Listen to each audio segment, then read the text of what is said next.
Et c'est intéressant parce que ce livre est explosif, parce que vous parlez notamment de la fraude qui a énormément augmenté pendant le Covid. Et vous donnez des exemples qui sont effrayants, qui sont effarants. C'est-à-dire que ça a été tombeau ouvert sur à peu près tout. Et quand on connaît la fameuse austérité d'Emmanuel Macron et de Pierre Moscovici, qui siège à la Cour des comptes, comment vous expliquez, Charles Prats, que finalement on est laissé faire, laissé dérouler comme ça pendant le post-Covid, avec des aides à droite à gauche, des fraudes, des créations de sociétés fictives, parce que c'est ça dont il est question aujourd'hui. Et ça pèse des millions, des centaines de millions, des milliards. Oui, comment on a laissé faire ça? Écoutez, il y a eu 2 temps. Au moment du Covid, vous avez eu la mise en place du chômage partiel. Donc les entreprises, mise en chômage partiel, l'État a payé les salaires, en gros. Et là-dessus, le gouvernement voulait aller très vite. Et en fait, ça a été un dispositif open bar. C'est-à-dire qu'en gros, les gens allaient sur Internet, ils remplissaient ils passaient un mail à la direction du travail, qui ne répondaient pas parce qu'ils n'avaient pas le temps avec toutes les demandes. Donc vous aviez un système où, en cas de non-réponse, silence, acceptation. Et derrière, les personnes allaient sur Internet, envoyaient un RIB, disaient voilà, je suis telle société, voilà mon numéro sirène et je vous demande le remboursement chômage partiel pour tant de salariés et voilà mon RIB. Bon. Pas de contrôle. C'était pas contrôlé. Et vous aviez un délai, ce que j'explique dans le livre, un rapport de la Cour des comptes à l'appui, il se passait 6 jours entre le moment où les gens faisaient la demande et le moment où ils touchaient l'argent. Comment voulez-vous que les agents de l'État puissent contrôler quoi que ce soit en 6 jours? C'était pas possible. Sur des volumes énormes. Voilà. Et on s'est retrouvé avec des trucs hallucinants. Moi, quand ça a été mis en place, j'ai eu des appels de gens qui m'appelaient en disant « Putain, Charles, attention, ça va partir dans tous les sens ». J'avais vérifié sur Internet et effectivement, je m'en étais rendu compte. Vous n'aviez aucun contrôle, c'est-à-dire que les gens arrivaient et vous, Nicolas Vidal, vous pouviez dire « Tiens, je m'appelle… je sais pas moi, comme entreprise, je m'appelle Franprix, j'ai une franchise Franprix, en fait c'est pas du tout ça. On récupère un numéro de tirette, voilà, on balance. Vous avez récupéré sur Internet le numéro de tirette, et puis derrière vous dites voilà j'ai 23 salariés, et je demande le remboursement pour 23 salariés pour tant d'heures de travail, et j'envoie un RIB. Personne ne contrôlait si le RIB c'était vraiment le bon RIB, machin, etc. Ça, c'est énorme. Personne ne contrôlait s'il y avait bien 23 salariés déclarés pour lesquels vous payiez des charges sociales, etc. Et l'argent, c'était un chèque, c'est-à-dire que c'était même pas un système de déduction sur les charges sociales, où là, du coup, le système aurait été autocontrôlé, parce qu'il fallait bien que ce soit des charges sociales déclarées, et donc on aurait pu vous faire… Oui, on aurait pu recouper. Voilà, non mais surtout vous faire une déduction sur les charges sociales à payer, par exemple. Non, là c'était on vous envoie un chèque, enfin un virement, et donc ça partait comme ça. Et donc vous avez eu tout un système d'usurpation d'identité en réalité, par des escrocs professionnels qui se sont dit oula on rentre dans le truc, et donc ils ont escroqué, les RIB partaient comme ça, etc. Et donc on a des millions et des millions qui sont partis comme ça. Alors on s'en est rendu compte nous assez vite, les gens un peu spécialisés dans la fraude sociale, et donc avec l'UDI, dont je suis secrétaire national, donc à la lutte contre la fraude, on avait pris dans notre groupe parlementaire au Sénat, notamment avec Nathalie Goulet, immédiatement on avait rédigé des amendements, et donc c'était à l'été 2020, en disant attendez… amendement, proposition, contrôlons un minimum, vérifions quand même les RIB au FICOBA et puis la concordance des RIB, vérifions avec le fichier de l'URSSAF, ce qu'on appelle la DADS, la déclaration, que quand les gens demandent le remboursement chômage partiel pour X salariés, qu'ils ont bien ces salariés, etc.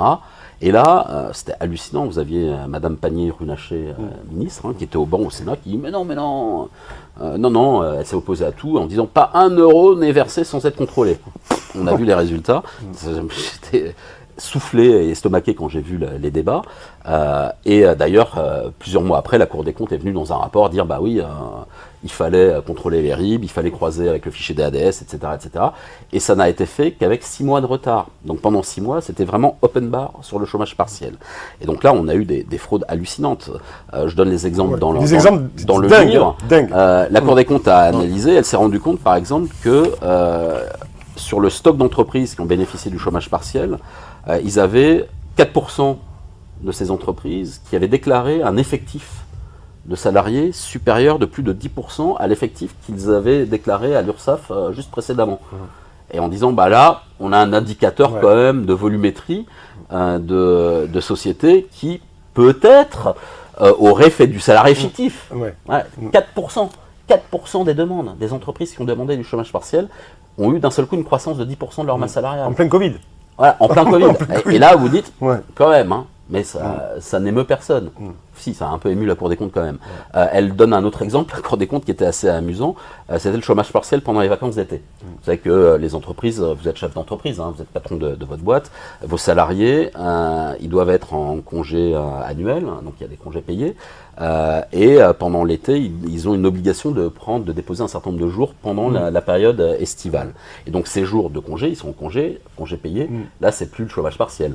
Mais vous avez plein de boîtes qui ont continué à demander du chômage partiel pendant tout l'été, donc vous n'avez pas eu de décroissance des heures indemnisées sur un très grand nombre d'entreprises. Voilà, alors j'estime qu'on en a à peu près pour 140 millions d'euros, rien que là-dessus, rien que sur l'été donc de 2020 à l'époque, sur le chômage partiel. Voilà, il y a plein d'exemples comme ça de fraude au chômage partiel. Je vous explique tout ça, et ce qui est hallucinant, c'est que le gouvernement, on l'avait prévenu.